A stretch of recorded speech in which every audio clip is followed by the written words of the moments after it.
भगवान के चरणों में लेफ्ट साइड में पहला चरण का चिन्ह जो जव है, हमने उसकी चर्चा की। अब दूसरा चिन्ह जो है वो है सुदर्शन। कोई भक्त प्रेम से भगवान के सुदर्शन का ध्यान करता है, सुदर्शन का स्मरण करता है, तो उसकी महिमा बताते हुए कहा गया है कि भगवान ने सुदर्शन को ये पहले से आदेश दे रखा है कि मेरा भक्त जब कभी भी संकट में हो तो तुम उसकी रक्षा करने मुझसे पूछे बिना वहां पर अवश्य पहुंच जाना। मेरे आदेश की जरूरत नहीं है, तुम मुझसे बिना पूछे ही सुदर्शन मेरे भक्तों की रक्षा करने के लिए चले जाना। और इसके कई उदाहरण भी हमने शास्त्रों में ही देखते हैं। ये 9वें अध्याय का भागवत के 9वें स्कंद के 4थे अध्याय में महाराज अम्बरीश की कथा का वर्णन है कि जब दुर्वासा मुनि उसके पास आए, और महाराज अम्बरीश कृष्ण के भक्त थे और उन्होंने एकादशी का व्रत धारण किया था।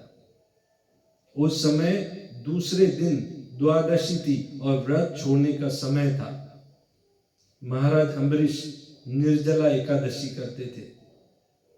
दुर्वासा मुनि ने कहा कि जब तक मैं स्नान करके नहीं आता तब तक तुम खाना मत।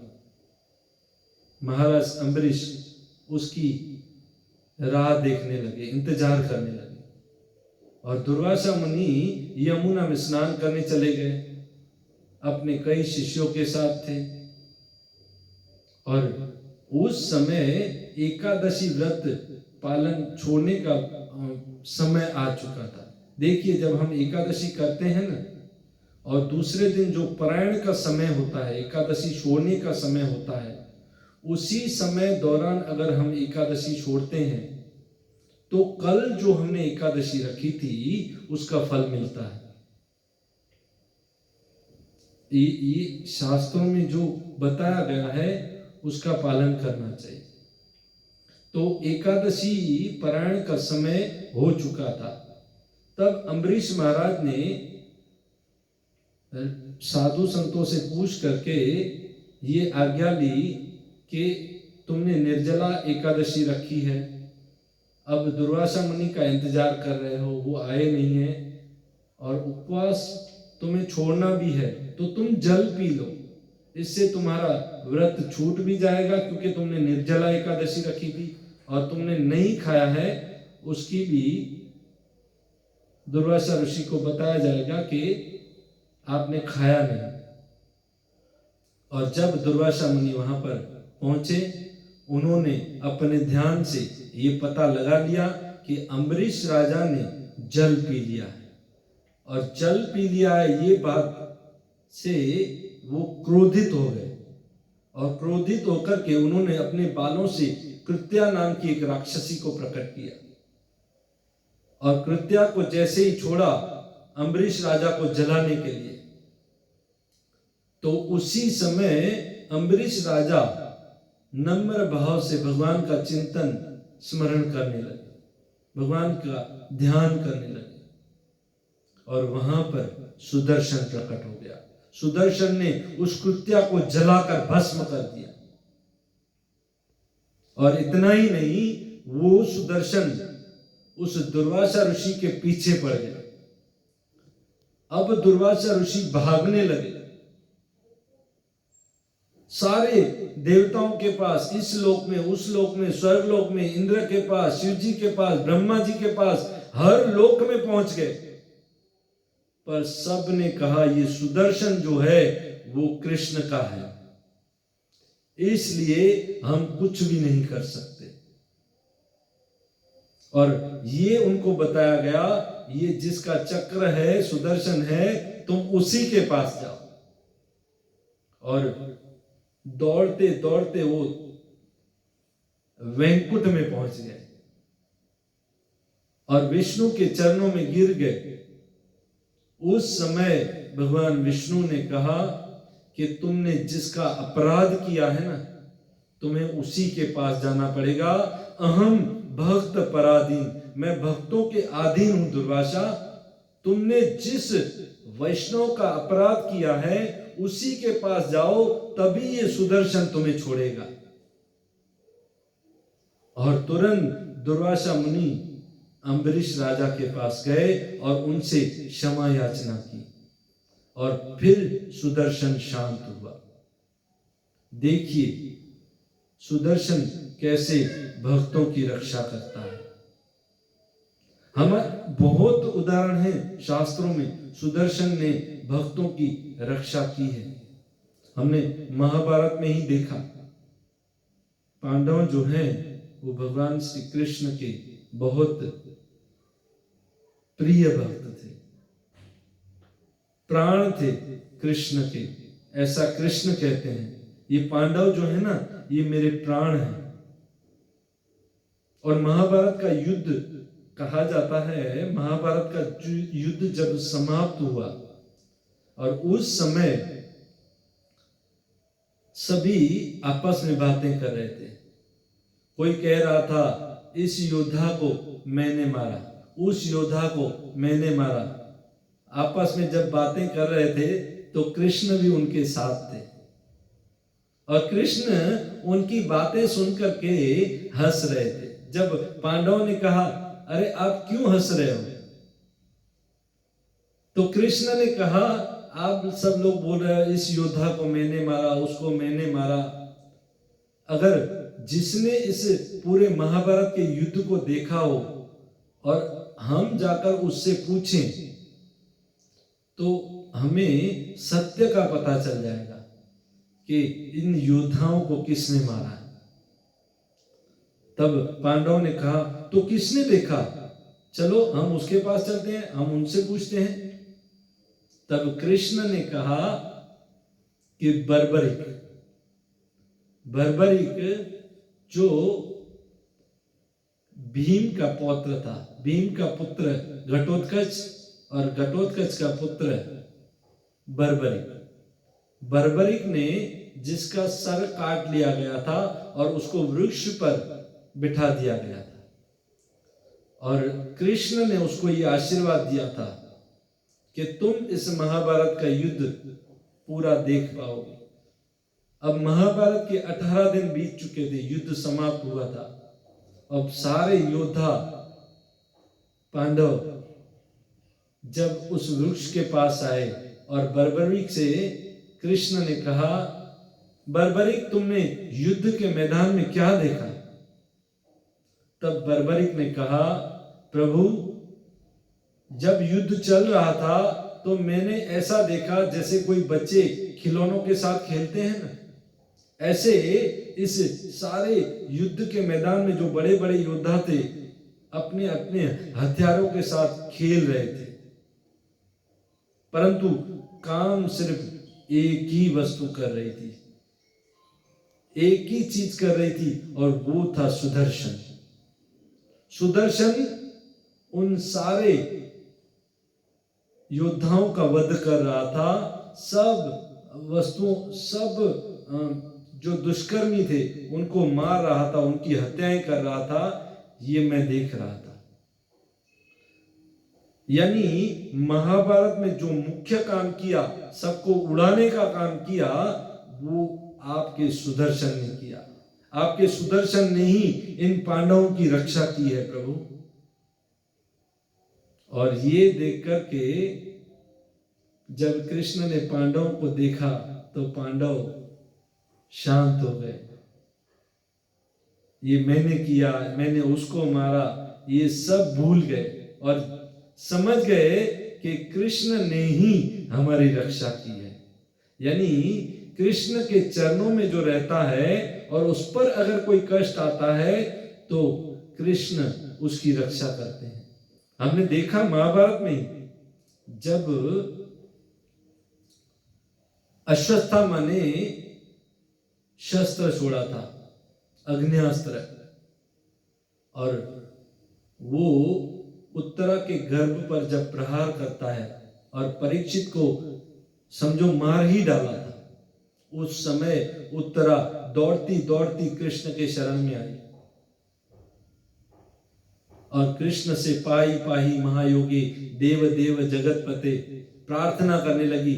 उस समय कृष्ण उत्तरा के गर्भ में सुदर्शन और गदा लेकर उनकी रक्षा की। सुदर्शन ने उस परीक्षित की रक्षा की। ये हम गजेंद्र मोक्ष की कथा में भी देख सकते हैं। जब 1000 साल तक गजेंद्र और उस पानी में जो मगर था उसका युद्ध चल रहा था, और अंत में जब गजेंद्र ने एक फूल लेकर भगवान श्री हरि से प्रार्थना करते हुए कहा कि अब मेरी रक्षा कीजिए, उस समय भगवान हरि गरुड़ पर प्रकट हुए और सुदर्शन से उस मगर का गला काट दिया, गजेंद्र की रक्षा की। ये सुदर्शन की महिमा सुन रहे हैं, कैसे सुदर्शन भक्तों की रक्षा करता है। जब अजामिल ने नारायण नाम लिया, उस समय यमराज के यमदूत वहां पर थे और विष्णु दूत भी प्रकट हो गए थे।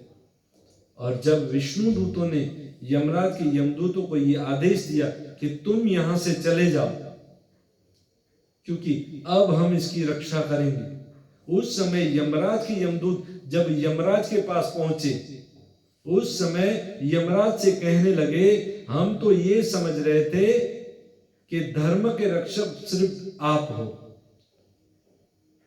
और हम जब उस पापी अजामिल को लेने के लिए गए थे तो उन विष्णु के दूतों ने उन्हें बचा लिया। हम समझ रहे थे प्रधानमंत्री आप ही हो, पर कोई और प्रधानमंत्री है। हम समझ रहे थे पुलिस सिर्फ आप ही हो, कोई और पुलिस भी है क्या?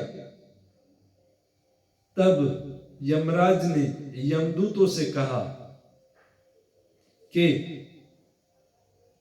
कृष्ण के जो भक्त हैं, विष्णु के जो भक्त हैं, जो तिलक लगा करके, जो कंठी पहन करके, जो माला लेकर के घूमते हैं ना, जो कृष्ण को प्रणाम करते हैं, जो कृष्ण का स्मरण करते हैं, जो कृष्ण की भक्ति करते हैं, मैं तुम्हें बताता हूं कि उनके पास कभी मत जाना। यमराज अपने यमदूतों को आदेश दे रहे हैं कि उनके पास कभी मत जाना, जो कृष्ण के भक्त हैं, जो कृष्ण का स्मरण चिंतन करते हैं, जो कृष्ण के नाम का जप करते हैं, जो कृष्ण के चरणों में प्रणाम करते हैं। क्यों नहीं जाना? उनकी रक्षा स्वयं भगवान श्री कृष्ण के सुदर्शन और गदा करते हैं। और उसके बाद भी तुम गए, उनसे पंगा लिया, तो फिर मुझे मत बोलना। तो यमराज के यमदूत कहने लगे, तो प्रभु अगर भक्त हो और भक्ति करते हैं और फिर पाप कर्म किया हो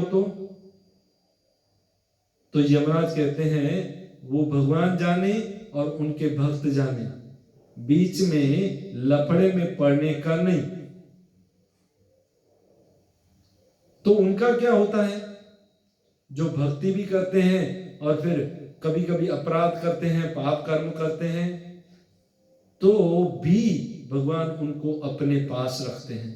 जैसे वृंदावन में हम देखते हैं, बंदर होते हैं या सुअर होते हैं, ब्रज में ही भगवान उनको अपने साथ रखते हैं। फिर उस योनि को जब छोड़ करके वो भगवान के धाम जाते हैं, भगवान को प्राप्त करते हैं। तो कहने का तात्पर्य, यमराज ने अपने यमदूतों से ये कह दिया कि सुदर्शन और गदा जो है वो हमेशा कृष्ण भक्तों की रक्षा करती है, इसलिए तुम वहां मत जाना। ये सुदर्शन जो है वो भक्तों की हमेशा रक्षा करता है। जो कृष्ण भक्तों के दुश्मन होते हैं उनका वध करता है। आज के जमाने में हम हमारे दुश्मन देखें तो हमें दुश्मन देखने की ढूंढने की बाहर जरूरत नहीं है। दुश्मन हमारे अंदर है, हमारे हृदय में। और सबसे बड़े दुश्मन हमारे जो है ना, काम, क्रोध, लोभ, मोह, मद, मत्स्य, ये बड़े बड़े आतंकवादी, ये बड़े बड़े दुश्मन हमारे अंदर ही हैं। और जब हम कृष्ण के चरणों में जो ये सुदर्शन है ना, इसका चिंतन करते हैं, इसका ध्यान करते हैं, तो सुदर्शन इन आतंकवादियों का खात्मा करता है, इनसे हमारी रक्षा करता है। ये सुदर्शन की महिमा है। बहुत सारी बातें हैं। जब शिशुपाल आकर के कृष्ण को गालियां दे रहा था महाभारत के युद्ध में, भगवान ने सुदर्शन से उसका वध कर दिया, क्योंकि जय विजय था, उन्हें मुक्त कर दिया, भगवान के अपने धाम में भेज दिया। ये सुदर्शन की महिमा है। पहले हमने सुना भगवान के चरण में जो जौ का दाना है उसकी महिमा को। अब दूसरा हमने सुना भगवान के चरण में जो दूसरा चिन्ह है वो है सुदर्शन। तो सुदर्शन की क्या महिमा है? कोई व्यक्ति अगर सुदर्शन का ध्यान करता है तो भगवान उसकी रक्षा कैसे करते हैं? उस भक्त की हमेशा रक्षा करते हैं कोई अगर सुदर्शन का ध्यान करता है। तो कई लोग ये प्रश्न करते हैं कि हम भी तो भगवान के भक्त हैं और हमारी रक्षा करने के लिए तो सुदर्शन नहीं आते। तो उसका उत्तर ये है, जब कोई, हम अपने आप को भक्त कहते हैं और जब कोई हमसे लड़ाई करता है ना, तो उसका मुकाबला करने के लिए हम खुद जाते हैं, हम मारने जाते हैं उसे। हम अम्बरीश राजा की तरह भगवान के शरण में नहीं जाते, प्रहलाद की तरह भगवान की शरण में नहीं जाते। हम अपने ऊपर ये ठेका ले लेते हैं, मैं उसको छोड़ूंगा नहीं। इसलिए हमारे पास नहीं आते।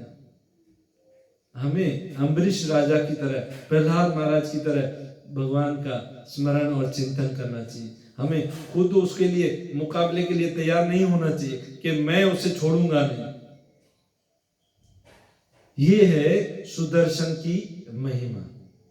अब उसके बाद जो तीसरा चरण का चिन्ह है वो है शाता। इसको हम नेक्स्ट एपिसोड में, यानी तीसरे एपिसोड में सुनेंगे भगवान के चरण की महिमा।